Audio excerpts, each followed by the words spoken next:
हुस्न तेरा हुस्न तेरा हुस्न तेरा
तो ये पहला वीडियो था दिल्ली में अमेरिकी दूतावास का, जहां दिवाली का जश्न मनाया गया। इस मौके पर भारत में अमेरिका के राजदूत जमकर डांस किए।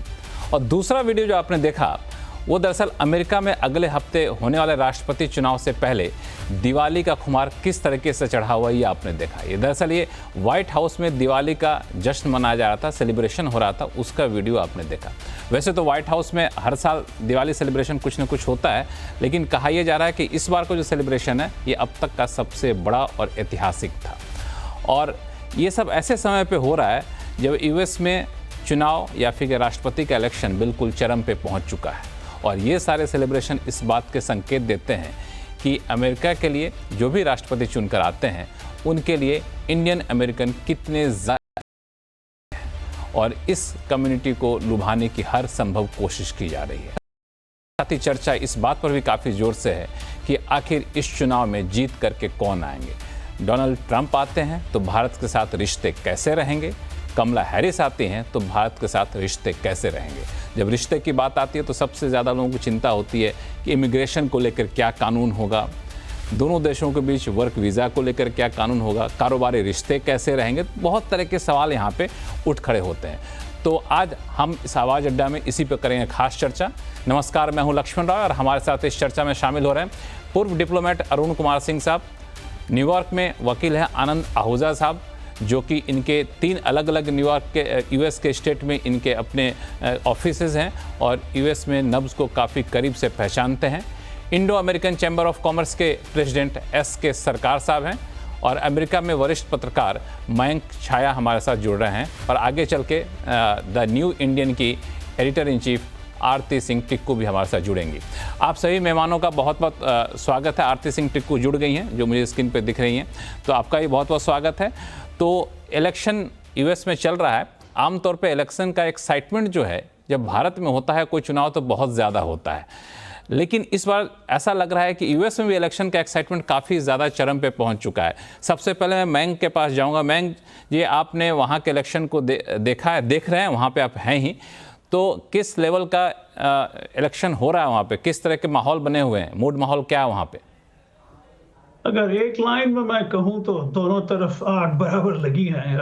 दोनों तरफ एक उत्साह बहुत ज्यादा है। ट्रम्प कैंपेन ले लीजिए या हैरिस कैंपेन ले लीजिए, लेकिन दोनों में जबरदस्त कॉन्ट्रास्ट है। एक तरफ है कुछ ऑप्टिमिज्म, कुछ जॉय, दूसरी तरफ है कुछ इनहेरेंट गुस्सा। तो ये दो कॉन्ट्रास्ट काफी नजर आ रहे हैं। दोनों कॉन्ट्रास्ट आपने शायद हिंदुस्तान में, भारत में देखे होंगे। 2 रैलीज जो हुई, एक तो हुई मैडिसन स्क्वायर गार्डन में जो कि फॉर्मर प्रेसिडेंट डोनाल्ड ट्रंप ने की, और दूसरी जो कल वाशिंगटन में हुई कमला हैरिस ने की। दोनों के बीच में काफी कॉन्ट्रास्ट नजर आया। लेकिन ओवरऑल अगर देखें तो आप अमेरिका में जो अर्ली वोटिंग हुई, अब तक कुछ 16 मिलियन लोगों ने ऑलरेडी वोट डाल दिए हैं। तो ट्रेंड यही लगता है कि काफी मात्रा में वोट पड़ेंगे इस बार, क्योंकि दोनों कैंप्स में ये लगता है कि उनके जो कैंडिडेट्स हैं वो आना जरूरी है। तो यहाँ पे एक चीज़ और, चूंकि सबकी नज़रें रहती हैं स्विंग स्टेट के ऊपर कि वो जो 7 स्टेट है वहाँ पे क्या मूड माहौल है, चूँकि वो काफ़ी डिसाइडिंग फैक्टर होता है। तो वहाँ से क्या फीडबैक मिल रहा है आपको? अभी हाल ही में एक संस्था है इंडियन अमेरिकन इम्पैक्ट फंड करके, उन्होंने एक पोल किया था स्विंग स्टेट जिसको बोलते हैं 5, जैसे Arizona, Georgia, Michigan, north Carolina and Pennsylvania, वहां जो भारतीय मूल के लोग बसते हैं, कुछ 4 लाख के करीब मिला के, उनके सर्वे में तो ये पाया गया कि कमला हैरिस डोनाल्ड ट्रंप से करीब करीब 48% आगे हैं। तो overwhelming, she is leading overwhelmingly over Trump. इसका महत्व ये है कि अगर ये 4 स्विंग स्टेट्स में, क्योंकि रेस इतनी टाइट है, इंडियन अमेरिकन वोट्स के कुछ मायने इस बार शायद मुझे ज्यादा नजर आ रहे हैं बनिस्बत last time when in 2020। So I think Indian Americans will play a fairly significant role in these swing states that I just mentioned. Indian American इस बार जो अलग अलग रिपोर्ट्स आ रहे हैं वो भी यही कह रहे हैं कि पिछली बार के मुकाबले इंडियन अमेरिकन ज़्यादा वोट करेंगे, और शायद इस बात का एहसास कमला हैरिस को भी है, डोनाल्ड ट्रंप को भी है। आनंद आहूजा साहब, इस इंडियन अमेरिकन को लुभाने की कोशिश तो तमाम की जा रही है, लेकिन आपको क्या लगता है वहाँ के फील कि किस तरफ ज़्यादा रुझान है? क्योंकि एक तरफ ये भी कहा जा रहा है कि पहले जो अट्रैक्शन डोनाल्ड ट्रंप के को लेकर के था वो कमला हैरिस के आने के बाद थोड़ा सा कम हुआ है। ये भी कहा जा रहा है कि डेमोक्रेट को लेकर के बहुत ज़्यादा अट्रैक्शन नहीं है, रुझान नहीं है, लेकिन कमला हैरिस को लेकर रुझान है। तो आपकी फीलिंग क्या कहती है आहूजा साहब? लक्ष्मण जी, मैं थोड़ा सा आपसे इस बात पे सहमत नहीं हूँ। मेरे हिसाब से जब बाइडन प्रेसिडेंट बनने थे और कमला हैरिस वाइस प्रेसिडेंट थी, तो उस वक्त इंडियन अमेरिकन्स ने ज़्यादा कमला हैरिस को सपोर्ट किया था, ये समझकर, ये सोचकर कि हमारी ये हिंदुस्तानी है और इंडिया के लिए ये कुछ बेहतरी का काम करेंगी। लेकिन बाइडन एडमिनिस्ट्रेशन का अगर आप इतिहास देखें 4 सालों का, तो उसमें इंडिया की कोई ऐसा उन्होंने कोई फेवरेबल वाला कोई काम नहीं किया है, बल्कि कुछ देखा जाए तो एंटी इंडिया स्टांस रही हैं।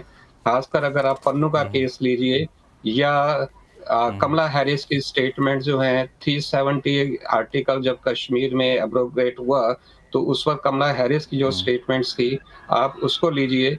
और तीसरी जो सबसे बड़ी बात है, इंडियन अमेरिकन जो हैं वो मिडिल क्लास है यहाँ पे, और जो इकोनॉमी का जो सबसे ज्यादा बुरा असर पड़ा है वो मिडिल क्लास के ऊपर पड़ा है।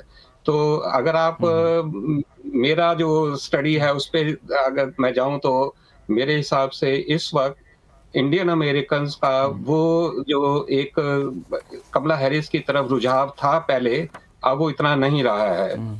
इसके बजाय चाहे इकोनॉमी मेन ले लीजिए, और ट्रंप के रिलेशंस जो हैं वो मोदी साहब के साथ जो एक जब वो प्रेसिडेंट थे उस समय के रिलेशंस को देख लीजिए, तो इंडियन अमेरिकन इस वक्त जो है कमला हैरिस के मुकाबले मेरे हिसाब से ट्रंप को ज्यादा सपोर्ट कर रहे हैं।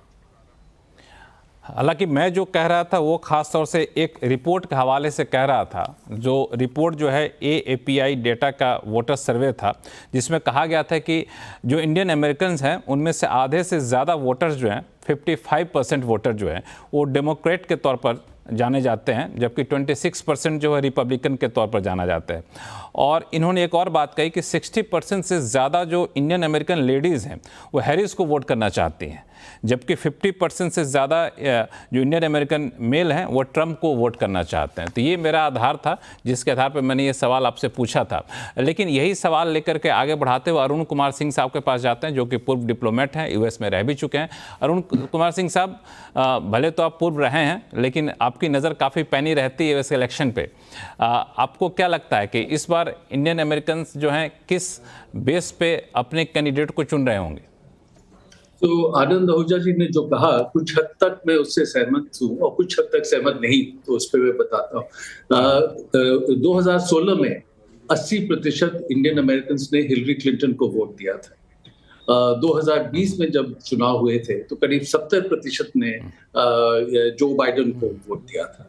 इस बार के जो रिपोर्ट्स आ रहे हैं, और अभी एक सर्वे हुआ था जो कार्नेगी एंडोमेंट ने किया था, उसमें यह आया कि करीब 60% कमला हैरिस को वोट करेंगे। तो इस तरह इंडियन अमेरिकन की जो परसेंटेज डेमोक्रेट्स के लिए वोट जा रही है इस बार, जो इंडिकेशन है, जो संकेत है, वो पहले के हिसाब से थोड़े कम है, जो भी कारण हो इसके लिए। लेकिन जहां मैं आनंद आहूजा से सहमत नहीं हूं, वो ये है कि बाइडन एडमिनिस्ट्रेशन ने कई ऐसे कदम उठाए जो भारत के लिए फायदेमंद थे।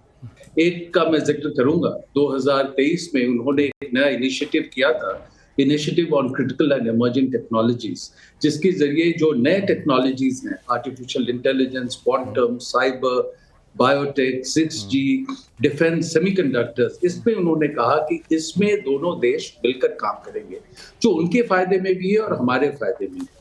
और इंडिया में जैसे आपने देखा कि सेमीकंडक्टर्स पे काफी जोर दिया जा रहा है, और आईसेट इनिशिएटिव के बाद करीब 6 अमेरिकी कंपनियों ने घोषणा की कि वो भारत में निवेश करेंगे सेमीकंडक्टर्स में।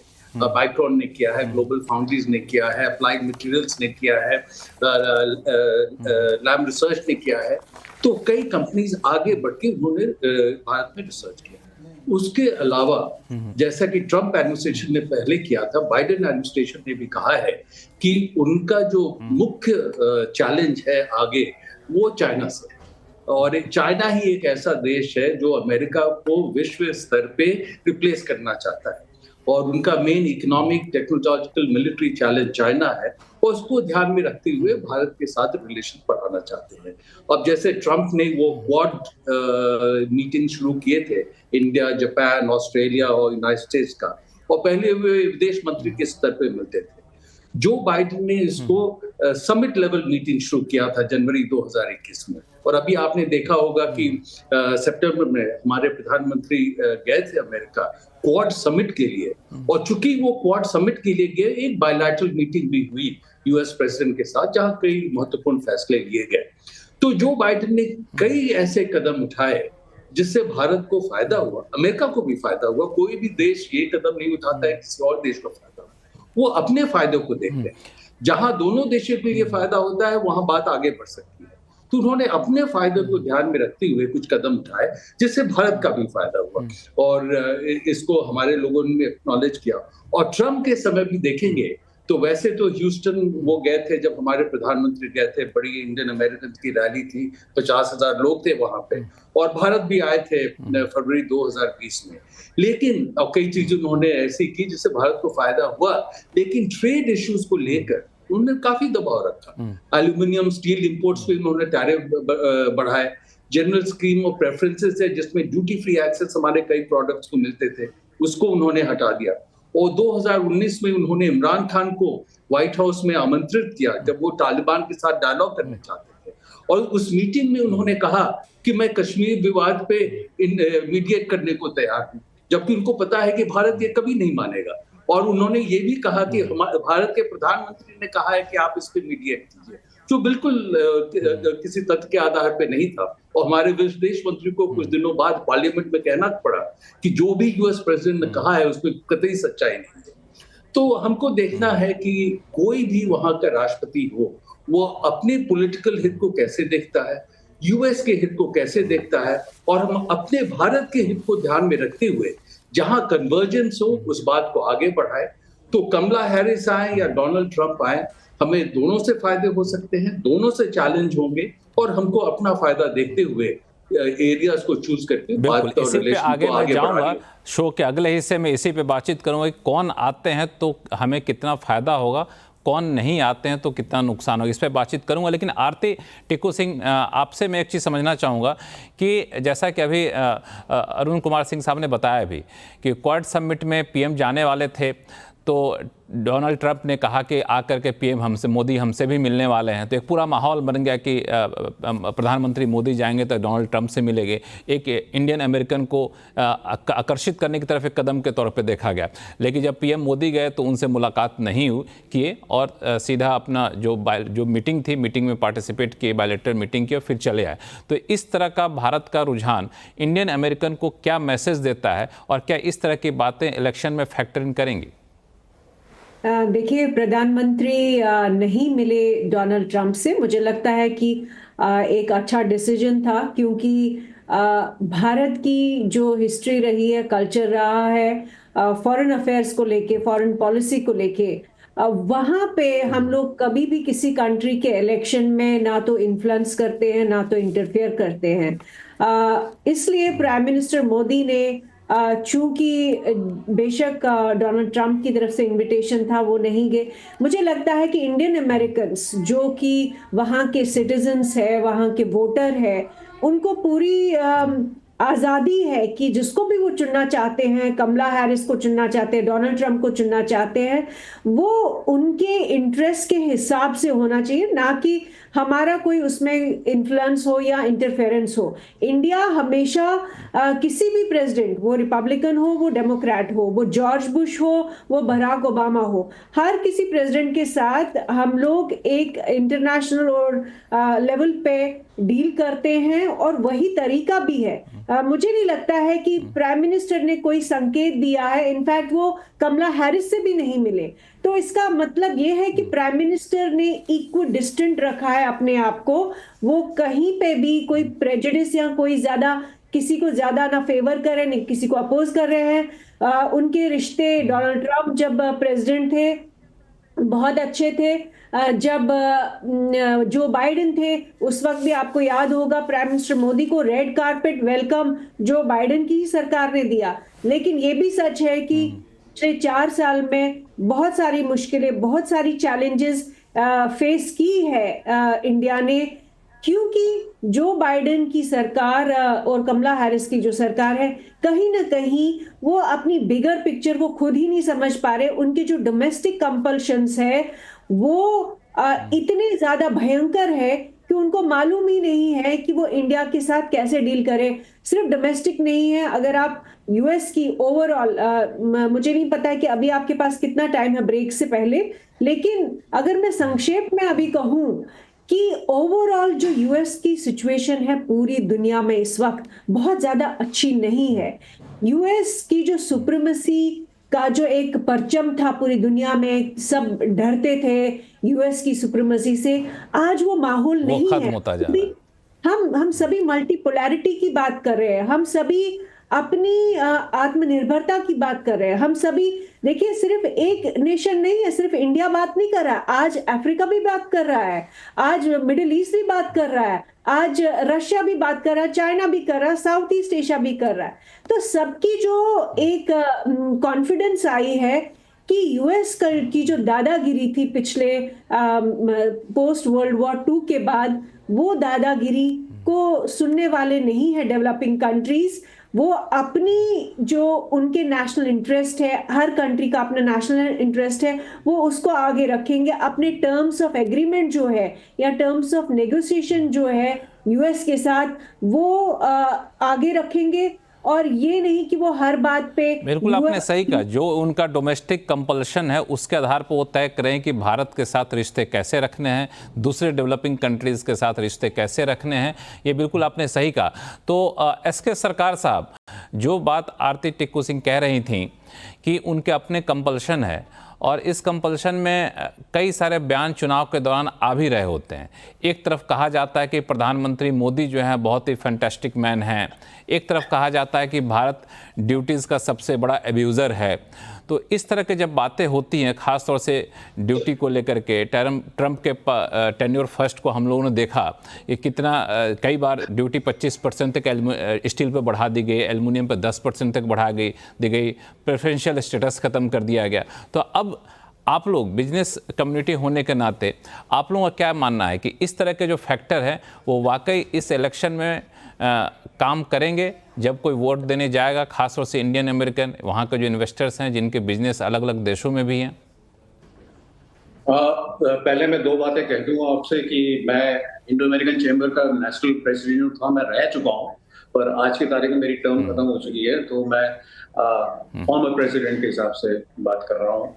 दूसरी बात यह है कि शायद आपके ऑडियो में थोड़ी सी प्रॉब्लम आ रही है।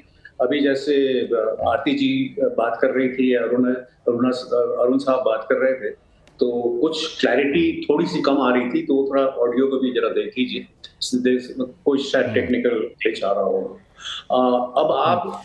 अब हम आते हैं इंडियन इमिग्रेंट्स के ऊपर। हमारा जो है we are the second largest community जो अमेरिका में है। हम आज 52 लाख के करीब हम हैं वहाँ पे टोटल, जिसमें से कोई 18 साल के ऊपर के होंगे कोई 39 लाख, और वोट देने वाले हैं कोई 26 लाख।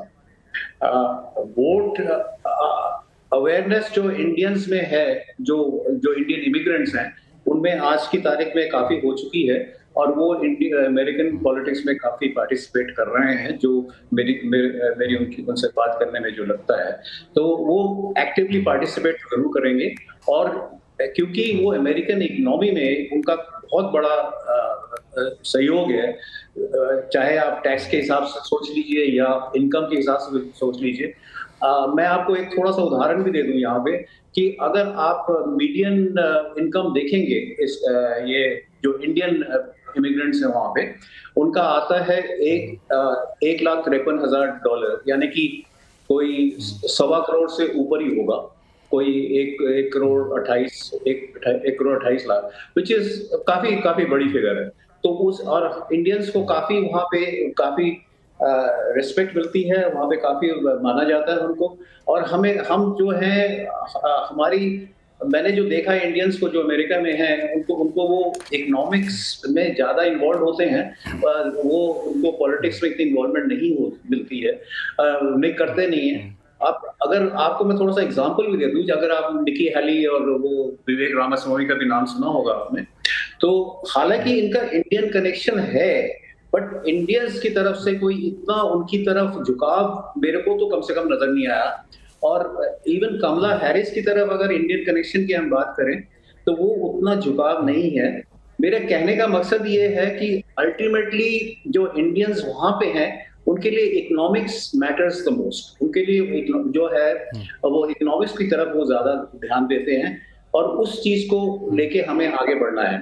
तो अगर आप बिल्कुल आपने सही कहा कि इकोनॉमिक्स की तरफ ज़्यादा ध्यान देते हैं, हम लोग को उस तरफ लेके आगे बढ़ना पड़ेगा। लेकिन इमिग्रेशन का जो मुद्दा आपने उठाया, मैं आपसे समझना चाहूँगा कि इमिग्रेशन को लेके जिस तरीके के बयान इलेक्शन कैंपेन के तहत आ रहे हैं, कमला हैरिस के, डोनाल्ड ट्रंप के, तो दोनों बयानों में बहुत सारा अंतर दिख रहा है। जहाँ डोनाल्ड ट्रंप बहुत ज़्यादा एग्रेसिव देख रहे हैं, बिल्कुल आक्रामक तरीके से इमिग्रेशन के खिलाफ वो कदम उठाने की बात कर रहे हैं, वादा कर रहे हैं।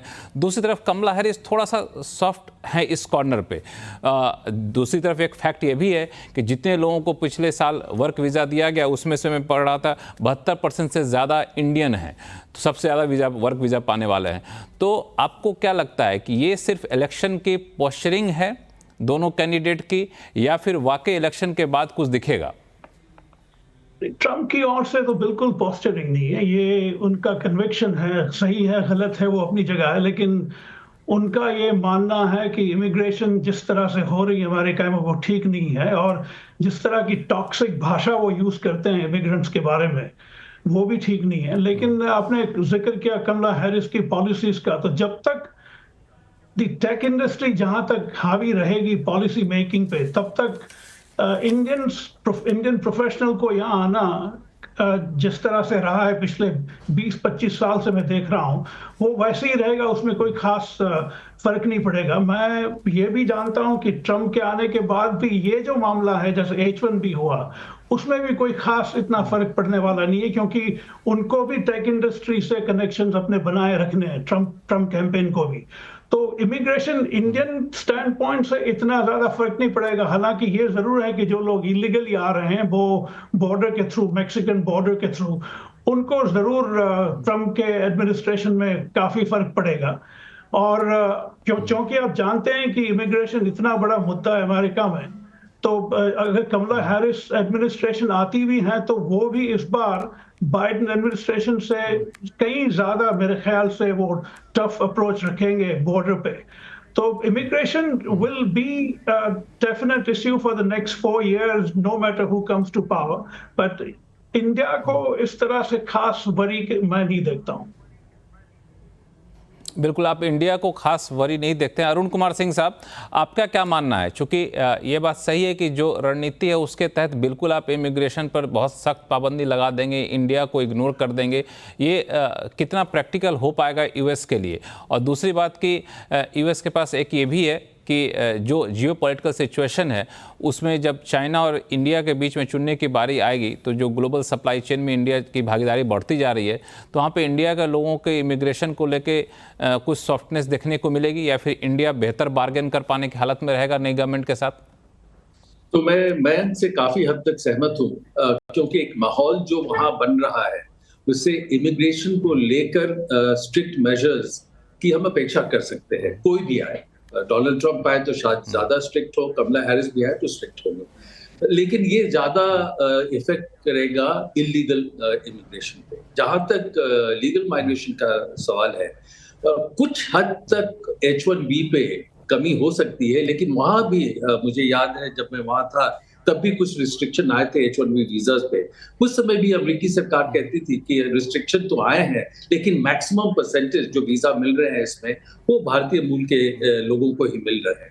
तो एक तो वो बात है, और अमेरिका को पता है कि अगर चीन उनका मेन कंपेटिटर है और अमेरिका ग्लोबल लीडरशिप रखना चाहता है इनोवेशन में और टेक्नोलॉजी में, तो भारत का जो ह्यूमन कैपिटल है वो उसके लिए बहुत ही इंपॉर्टेंट पार्टनर है, क्योंकि चाइना की जनसंख्या है 1.4 बिलियन पीपल, और कौन सा ऐसा देश है दुनिया में जिसके पास 1.4 बिलियन पीपल है, वो इंडिया है। सो आप किसी भी मेजर अमेरिकन कंपनी को देखें, वो या तो अमेरिका में काम कर रहे हो या इंडिया में काम कर रहे हो, इंडियन स्किल्ड ह्यूमन कैपिटल को यूज कर रहे हैं कटिंग एज R&D और टेक्नोलॉजी में। सो एक तो वो सवाल है। दूसरा, अगर वो लीगल इमिग्रेशन पे थोड़ा रोक लगाते भी हैं, H1B पे रोक लगाते भी हैं, तो अगर अमेरिकी कंपनी उसके बदले इंडिया में इन्वेस्ट करते हैं और इंडिया में ह्यूमन कैपिटल को यूज करते हैं, तो उससे भी हमारा फायदा है। तो अभी के जो आप रिपोर्ट्स देखेंगे, 1600 global capability centres western companies ने इंडिया में सेटअप किया है। इसमें 7% अमेरिकी कंपनी है। इसमें हजारों की संख्या में लोग एम्प्लॉय हो रहे हैं। यहाँ पे सिर्फ बैक एंड वर्क नहीं, कटिंग एज R&D और टेक्नोलॉजी डेवलपमेंट वर्क हो रहा है। इससे अमेरिकी कंपनियों, यूरोपीय कंपनियों को फायदा हो रहा है, लेकिन भारत में भी फायदा हो रहा है। और ये यहाँ पे जो काम हो रहा है ग्लोबल कैपेबिलिटी सेंटर्स में, वो इंडियन मार्केट के लिए नहीं, इन कंपनीज के ग्लोबल मार्केट के लिए कम हो रहा है।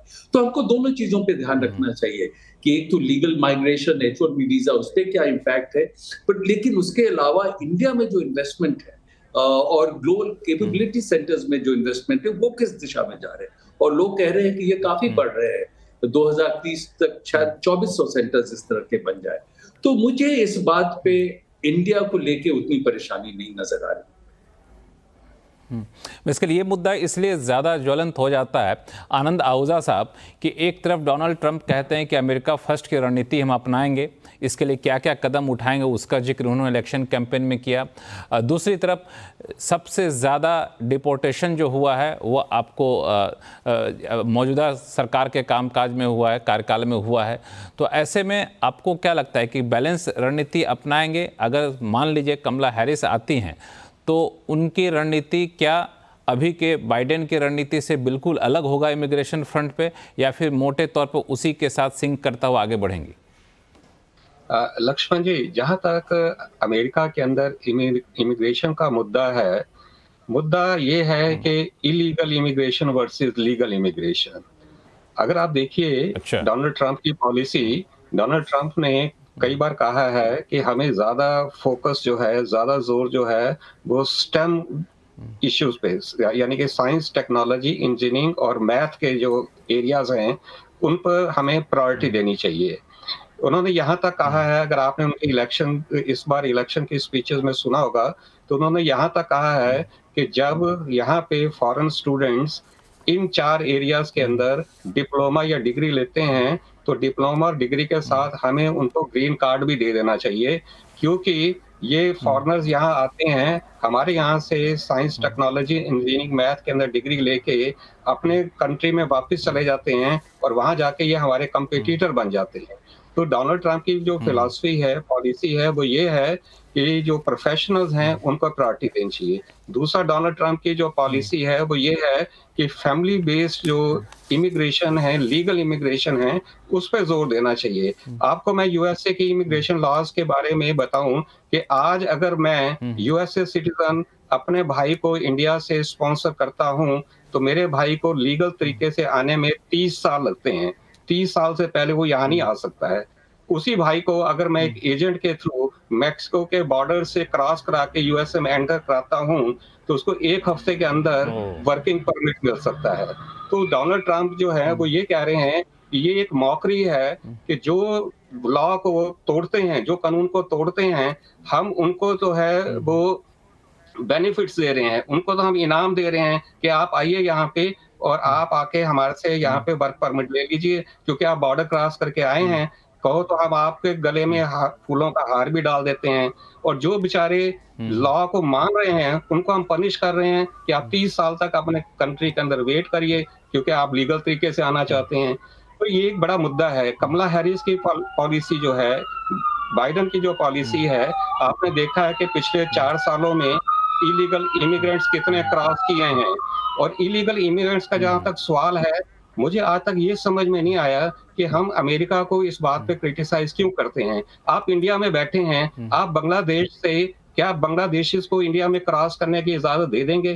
क्या पाकिस्तान से लोगों को भारत में क्रॉस करने की इजाजत दे देंगे?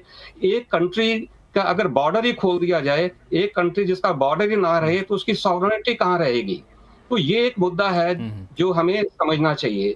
अरुण जी ने बहुत अच्छी बात कही। बिल्कुल, आपने बहुत ही अच्छा पॉइंट उठाया आपने कि वहाँ पे इशू इमिग्रेशन का नहीं है, लीगल और इलीगल इमिग्रेशन का है। मयंक छाया साहब, ये इशू जो क्लैरिटी इन्होंने बताया लीगल और इलीगल इमिग्रेशन का, इसको लेके वोटर्स के बीच में किस तरह का रुझान आपको देखने को मिल रहा है? वो क्या यहाँ पे कमला हैरिस के जो वादे हैं, पॉलिसी अनाउंसमेंट हैं, उसको पसंद कर रहे हैं, या फिर डोनाल्ड ट्रंप जब कहते हैं कमला हैरिस आएंगे तो यूएस में कैंप बन जाएगा ऐसे इलीगल इमिग्रेंट्स का, तो उसको पसंद कर रहे हैं?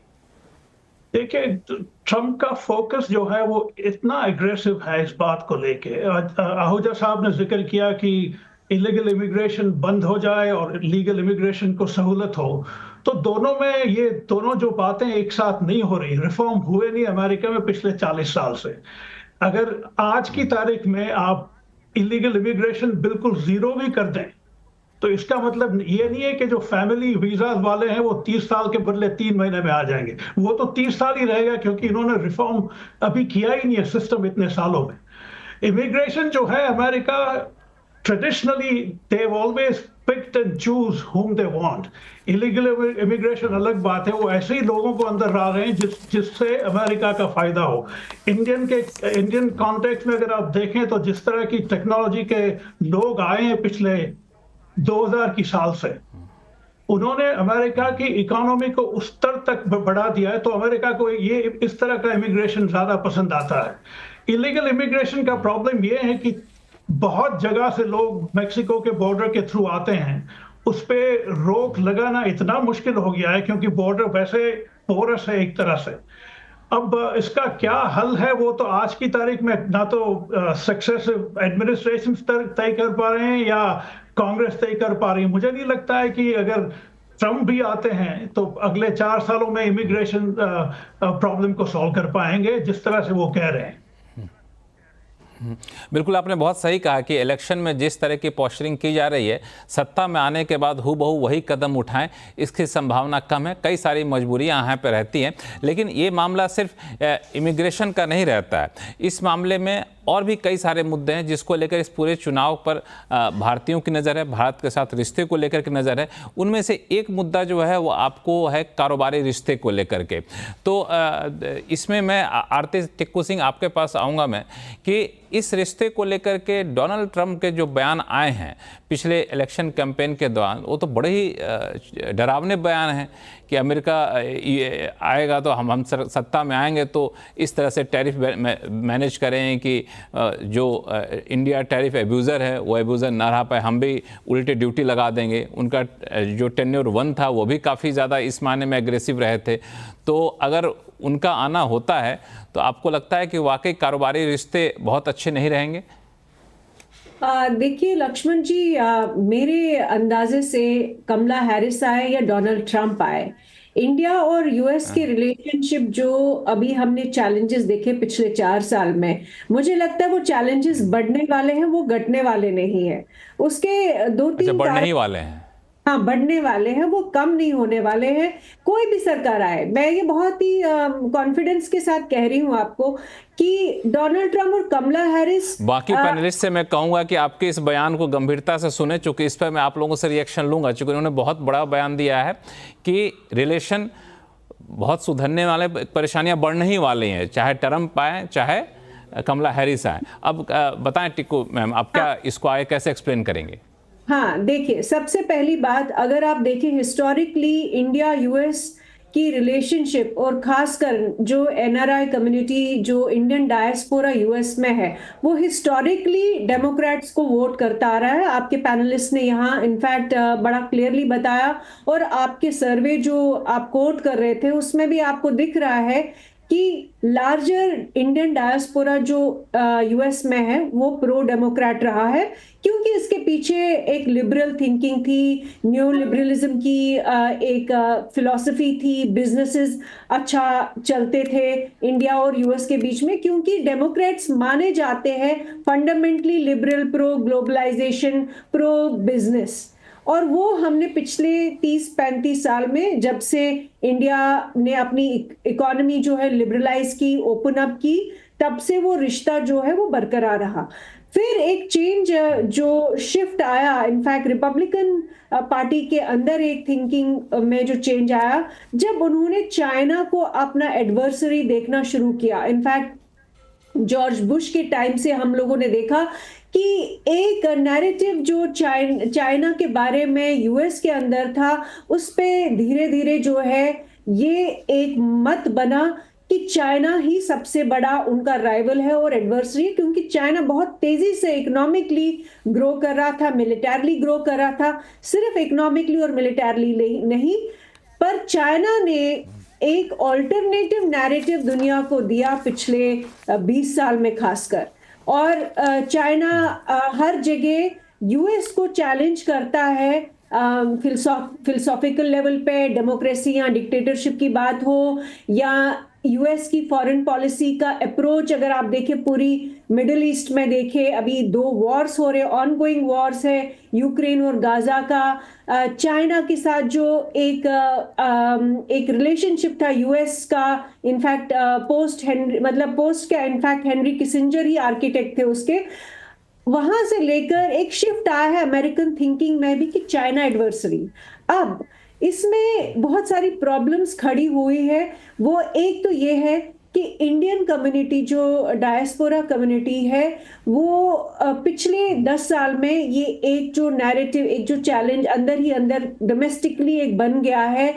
आप अगर देखें अभी जो मिडिल ईस्ट की वजह से, पैलेस्टीन की वजह से एक नैरेटिव बना है, एक लिबरल्स डेमोक्रेट्स के अंदर ही आप देखिए जो लिबरल तबका है वो पैलेस्टीन की बात कर रहा है, वो मुस्लिम जेनोसाइड की बात कर रहा है, और उसमें जो नई जनरेशन है जो देख रही थी कि डेमोक्रेट्स जो है वो वॉर को प्रमोट नहीं करते क्योंकि वो तो इकोनॉमिक लिबरलाइजेशन की बात करते हैं, लेकिन जो बाइडेन की सरकार ने पिछले 4 साल में सिर्फ एक वॉर नहीं, 2 वॉर्स को सपोर्ट कर रहे हैं, यूक्रेन का भी कर रहे हैं, गाजा का भी कर रहे हैं इजराइल के साथ। तो जो नई जो जनरेशन इंडियन डायस्पोरा की है वो एक डायलामा में भी है कि ये कैसे हो गया कि जो इकोनॉमिकली लिबरलाइज्ड ये लिबरलिज्म की बात करते थे और वो अब वॉर की बात कर रहे हैं।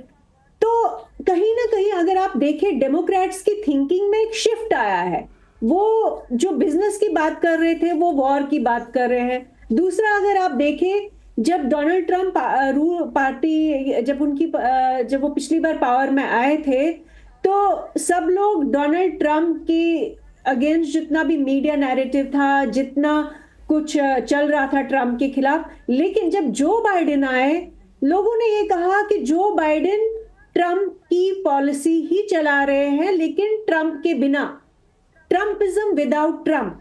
तो वो एक थिंकिंग जो है वो धीरे धीरे अगर आप देखें पूरे यूएस में वो घुस चुकी है, वो थिंकिंग की जो बाइडेन ने कंटिन्यूएशन की है पॉलिसी की। क्या कमला हैरिस उस पॉलिसी से डिपार्ट कर पाएंगी? क्या वो अभी जो सपोर्ट चल रहा है इजराइल के लिए गाजा वॉर में या यूक्रेन में जो चल रहा है सपोर्ट, क्या वो उससे हट पाएंगी? इमिग्रेशन की बात की आपने, इसी जो बाइडेन सरकार ने बेशक इलीगल इमिग्रेंट्स को लैटिन अमेरिका से, मेक्सिको से अंदर आने दिया, लेकिन यही वो सरकार है अब जो फ्लाइट्स भर भर के इंडियन इलीगल इमिग्रेंट्स को वापस भेज रही है, मैक्सिकन इलीगल इमिग्रेंट्स को वापस भेज रही है। तो आप देख रहे हैं कि जो बाइडेन और कमला हैरिस की सरकार जो है कन्वर्जेंस में आ गई है विद ट्रम्प, जो ट्रम्प की पॉलिसी थी। अब आप सोचिए कि आपको लगता है नैन्सी पेलोसी जो डेमोक्रेट्स है वो भी चाइना, एंटी चाइना रेटरिक चला रही है। पूरा जो बाइडेन की एडमिनिस्ट्रेशन थी एंटी चाइना रेटरिक चला रही है।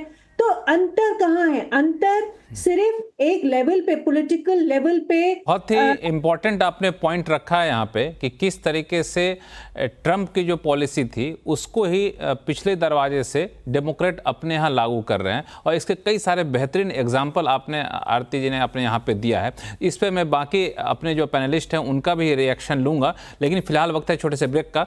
ब्रेक के बाद आप लोगों के पास आऊँगा और इसका एक डिटेल विश्लेषण करेंगे, क्योंकि वाकई काफ़ी महत्वपूर्ण मुद्दा है कि जब डेमोक्रेट अपना पॉलिसी शिफ्ट कर रहा है, ऐसे में नई सरकार से क्या उम्मीद करनी चाहिए। लौटते हैं छोटे से ब्रेक के बाद, कहीं जाइएगा नहीं।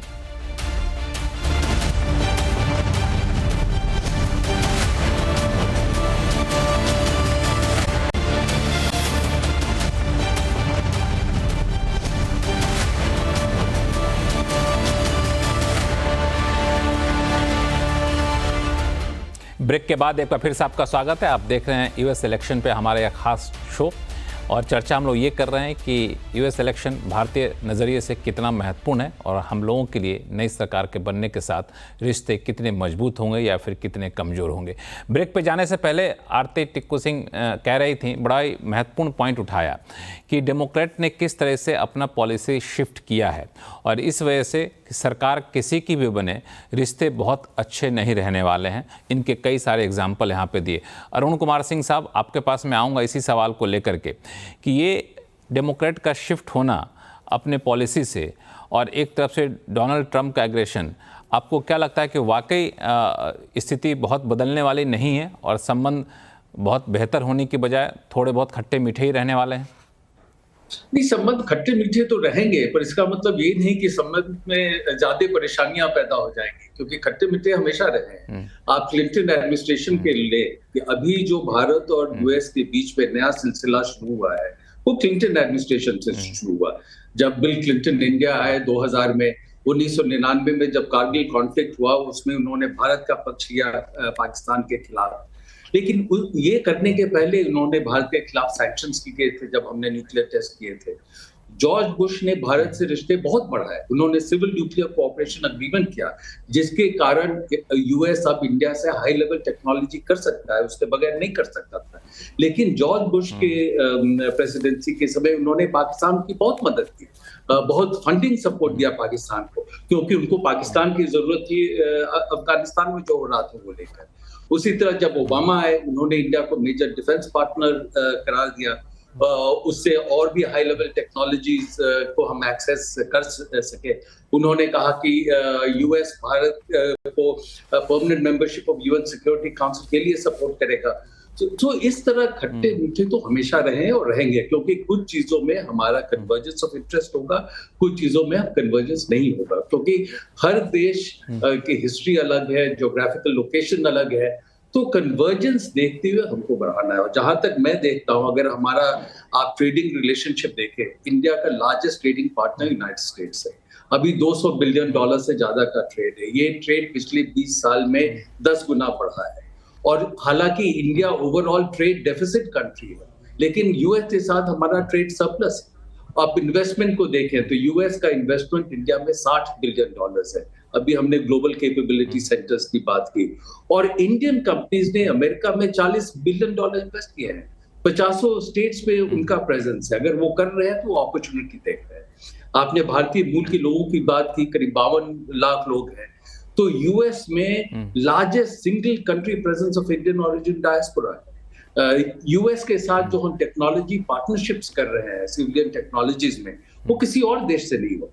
और जब हम यूएस के साथ किसी तरह का टेक्नोलॉजी पार्टनरशिप करते हैं तो और देश भी करना चाहते हैं। अभी मैंने आपको बताया, बिल्कुल इसके दोनों ही पक्ष हैं, इसके दोनों ही पक्ष हैं। एक तो जो आपने कहा वो भी एक बड़ा कंसर्न है यूएस के सामने, और ख़ासतौर से डोनाल्ड ट्रंप ने ये मुद्दे को उठाया भी है कि हमारा ट्रेडिंग पार्टनर है, लेकिन इंडिया यहाँ पे ट्रेड डेफिसिट में नहीं है, यूएस के साथ ट्रेड सरप्लस में है। तो इन सब को भी स्क्रूटनाइज किया जा सकता है जब नई सरकार आएगी। तो ऐसे कई सारे मैं नमूरा की रिपोर्ट पढ़ा था जो मार्केट रिसर्च फर्म है, उसने भी इस मुद्दे को उठाया था। खासतौर से वर्क वीजा को लेकर भी स्क्रूटनी यहाँ पे हो सकती है, इस मुद्दे को उठाया था। मयंक छाया साहब, चूंकि बात चल रही है कि इंडिया के साथ रिश्ते को लेकर के, मेरा सवाल आपसे ये है कि इस पर्सपेक्टिव में अगर देखें तो इंडियन अमेरिकन जो है जाहिर तौर पे वहाँ पे काफ़ी इंपॉर्टेंट रोल निभाते हैं, नंबर उनके कम हैं, लेकिन वो धीरे धीरे अपना हस्तक्षेप या आप क्या है कि अपना दखल काफ़ी ज़्यादा यूएस पॉलिटिक्स में बढ़ा रहे हैं। इतना ही नहीं, वहाँ के अच्छे खासे फंड मुहैया कराने वाले लोगों में ये जाने जाते हैं इंडियन अमेरिकन जो होते हैं। तो जब इस तरह का एक प्रेशर ग्रुप होता है तो वाकई इंडिया जैसे कंट्री के साथ रिलेशन बेहतर बनाने की एक मजबूरी भी रहती है, कि दबाव भी रहता होगा कि नहीं, ऐसा नहीं है? बॉक्सिंग में एक टर्म है जिसको कहते हैं you punching about their wait.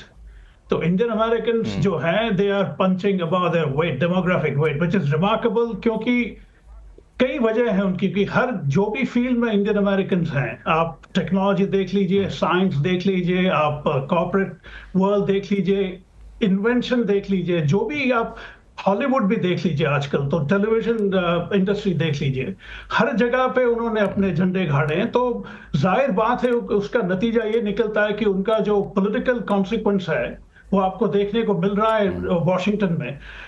मुझे नहीं लगता है कि आरती जी ने वैसे बहुत सब्सटेंशियल बातें कही, मैं कुछ कम सुन पाया क्योंकि थोड़ी ऑडियो उनकी खराब थी, लेकिन जो भी सुनी वो सही कह रही है। लेकिन मुझे लगता है जहां तक अमेरिका में ये परसेप्शन है कि China is the next existential threat, India को कोई खतरा नहीं है, क्योंकि इंडिया के बगैर अमेरिका का इंडो पैसिफिक में ना गुजारा है ना कहीं और गुजारा है। तो इंडिया को थोड़ा इस मामले से सोचना बंद कर देना चाहिए कि अगर ये आ गए तो क्या होगा, ये आ गए तो क्या होगा। और मुझे नहीं लगता है कि ये सरकार या कोई भी इंडियन सरकार ने आज पिछले 50 साल में इस तरह से सोचा है कि अगर अमेरिका के राष्ट्रपति ये होंगे तो भारत का क्या हश्र होगा। इतनी फिक्र इंडिया में, मेरे हिसाब से, मैं दिल्ली में मैंने काफी वक्त गुजारा, ऐसी फिक्र मैंने कभी दिल्ली में देखी नहीं है।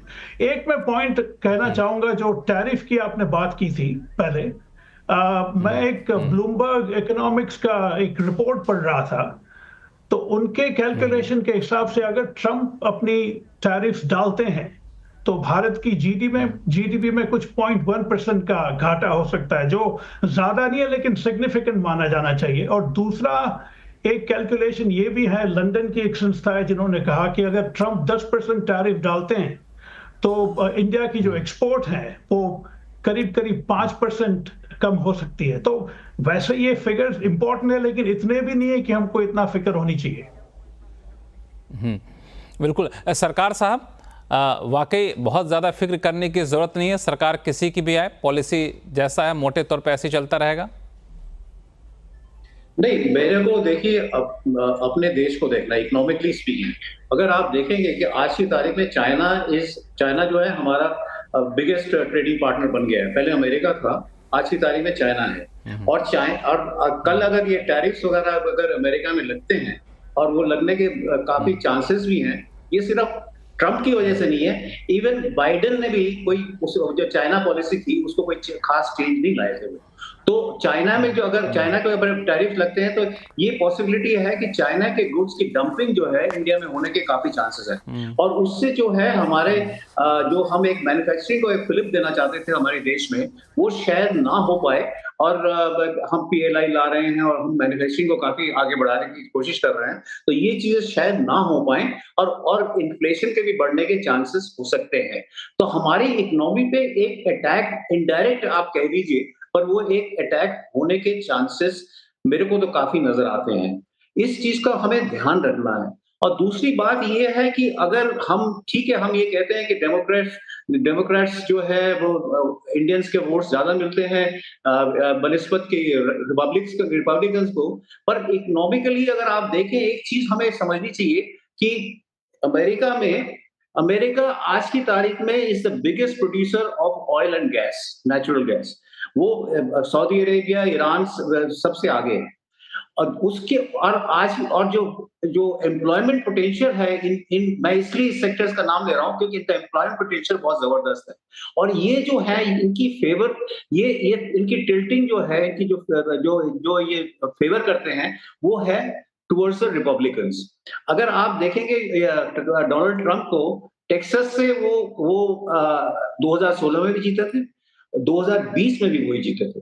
तो वो और ये चीज जो है कुछ कंटिन्यू करने के भी चांसेस है। अदर और भी स्टेट्स है जैसे लुइसियाना है, आपका ये हो गया वेस्ट वर्जीनिया हो गया, नॉर्थ डकोटा हो गया, ऑल दीज प्लेसेस जहां पे ऑयल और ये जो फॉसिल फ्यूल्स होती हैं जो हम धरती से निकालते हैं, तो वो उन चीजों पे जो है एक एम्प्लॉयमेंट पोटेंशियल जो बनेगा वो बहुत जबरदस्त है और वो रिपब्लिकन्स के लिए बड़ा वो एक बहुत मायने रखता है। अगर उस सिचुएशन में अगर हमारे पास जो हम ऑयल इंपोर्टर हैं और हमारा तो कोई 82 से 85% है जो हम ये फॉसिल फ्यूल्स का इंपोर्ट करते हैं, ऑयल और नेचुरल गैस का, और उस वजह से हमारा इन्फ्लेशन और भी बढ़ने की कोशिश के चांसेस हो सकते हैं। तो मैं तो देख रहा हूँ, आप चाहे मुझे थोड़ा सा उठाया आपने, पर मैं तो ये एक जी हाँ, आप अपनी बात पूरी करें। मैं ये कह रहा हूँ कि इंडिया के ऊपर इंडिया की इकोनॉमी के ऊपर एक असर आ सकता है इस इलेक्शन का, जिसको हमें काफी ध्यान से रखना पड़ेगा, क्योंकि अगर यही वजह है कि हम लोग इस शो को कर रहे हैं कि इस शो के जरिए हम ये अब एक पर्सपेक्टिव रख सके दर्शकों के बीच में कि आखिर ये इलेक्शन हमारे लिए क्यों महत्वपूर्ण है। अब बिजनेस के पर्सपेक्टिव से हट के थोड़ा सा एक हम लोग स्ट्रेटेजिक पर्सपेक्टिव पे जाते हैं। आरती टिक्कू सिंह, मैं आपसे ये समझना चाहता हूँ कि जिस तरीके से भारत के साथ चीन के रिश्ते सुधरे हैं, पिछले एक आध हफ्ते में सुधरने शुरू हुए हैं, रूस के साथ जो हमारे रिश्ते बने हुए हैं, इस तरीके के ज्योग्राफिकल कंडीशन में अमेरिका की रणनीति क्या हो सकती है भारत के प्रति? देखिए, इसीलिए मैंने पहले ही कहा कि अगर आप यूएस का पॉलिसी डॉक्यूमेंट देखें चाइना के लिए, तो वहां पे यूनानिमिटी है रिपब्लिकन्स और डेमोक्रेट्स की कि चाइना ही सबसे बड़ा उनका एडवर्सरी है। तो उस सिनेरियो में इनफैक्ट क्वाड की कई बार हम लोग बात करते आ रहे हैं, इतने सालों से बात करते आ रहे हैं, लेकिन इंडिया उस क्वाड में एक मेंबर है, लेकिन क्या मिलिटरली वो मेंबर बन सकता था या बन सकता है? मुझे नहीं लगता उसकी कोई पॉसिबिलिटी है, और वो यूएस भी समझता है, तभी उन्होंने ऑकस क्रिएट किया, क्योंकि उनको मालूम है कि एक तो ये कि इंडिया चाइना का हिस्टोरिकल रिलेशनशिप, इंडिया अगर आप हिस्टोरिकली भी देखें, सिवाय कि 1962 में वॉर हुआ और जो स्कर्मिशेस, अपने जवाब को संक्षिप्त में रखेंगी तो अच्छा होगा, जो शो हमारा खत्म होने वाला है। सो बेसिकली मैं ये कह रही हूं कि चाइना और इंडिया का रिलेशनशिप यूएस डिटरमिन नहीं कर सकता है, लेकिन वो कोशिश करेगा ये डिटरमिन करने की, क्योंकि वो प्रेशराइज करेगा कि इंडिया उनके कैंप में हो। मुझे नहीं लगता है कि इंडिया ये प्रेशराइज करेगा कि इंडिया उनके कैंप में हो। आनंद आहूजा साहब, आखिरी सवाल, शो खत्म हो रहा है, एक आखिरी सवाल 30 सेकंड में जवाब दीजिएगा कि जिस तरीके से चुनाव प्रचार बिल्कुल एक टॉक्सिक माहौल में बदल चुका है, जो आमतौर पर यूएस इलेक्शन में नहीं देखा जा रहा था, और इस माहौल में ट्रंप भी बराबरी का टक्कर दे रहे हैं, तो क्या माना जाए कि वहां के वोटर्स का मिजाज भी बदलने लगा? अब मैं सिर्फ 30 सेकंड्स में दो बातें कहूंगा। एक चीज, आपने टैरिफ की बात की, टैरिफ डोनाल्ड ट्रंप कह रहे हैं कि रेसिप्रोकल बेसिस पे होना चाहिए, और नेटो से रिलेशंस भी हैं वो रेसिप्रोकल बेसिस पे होना चाहिए। दूसरी चीज, रिश्तों की बात आई, रिश्ते जो हैं वो जरूरत के होते हैं। हम आज कुछ बात कर सकते हैं, लेकिन कल जियोपॉलिटिकल सिचुएशन क्या होती है। आज हिंदुस्तान को किसी दूसरे देश की जरूरत नहीं है, बल्कि दूसरे देशों को हिंदुस्तान की जरूरत है। हिंदुस्तान एक रोल प्ले कर सकता है यूक्रेन वार के अंदर, गाजा वार के लिए। तो जो हिंदुस्तान है वो आज सिर्फ साउथ एशिया के अंदर ही नहीं, बल्कि पूरे विश्व के अंदर एक लीडर की तरह उभर के आ रहा है। और उस हिसाब से, मेरे हिसाब से, पर्सनल रिलेशन जो हैं वो ज्यादा मैटर करेंगे, और उस हिसाब से ट्रंप और मोदी जी के जो पर्सनल रिलेशंस हैं, उस हिसाब से ट्रंप का आना भारत के लिए ज्यादा फायदेमंद रहेगा। बिल्कुल, आपके हिसाब से ट्रंप का आना भारत के लिए ज़्यादा फायदेमंद रहेगा। हालांकि अलग अलग जो हमारे पैनलिस्ट थे सबकी राय अलग है, लेकिन एक बात बिल्कुल साफ है, जिस तरीके का एग्रेशन आप चुनाव प्रचार में देख रहे हैं, नई सरकार किसी की बने, चाहे ट्रंप की बने या फिर कमला हैरिस की बने, वो पॉलिसी में तब्दील होगी इसकी गुंजाइश कम होती है। लेकिन उस वक्त के जो माहौल होंगे, जो ज़रूरतें होंगी, उसके हिसाब से चीज़ें बदलेंगी ज़रूर। तो इंतज़ार करिए जब तक कि यूएस इलेक्शन का रिजल्ट नहीं आता है। आप सभी मेहमानों का बहुत बहुत शुक्रिया हमारे शो में जुड़ने के लिए, अपना कीमती समय निकालने के लिए। तो आवाज़ अड्डा में फिलहाल इतना ही। देखते रहिए CNBC आवाज़। नमस्कार।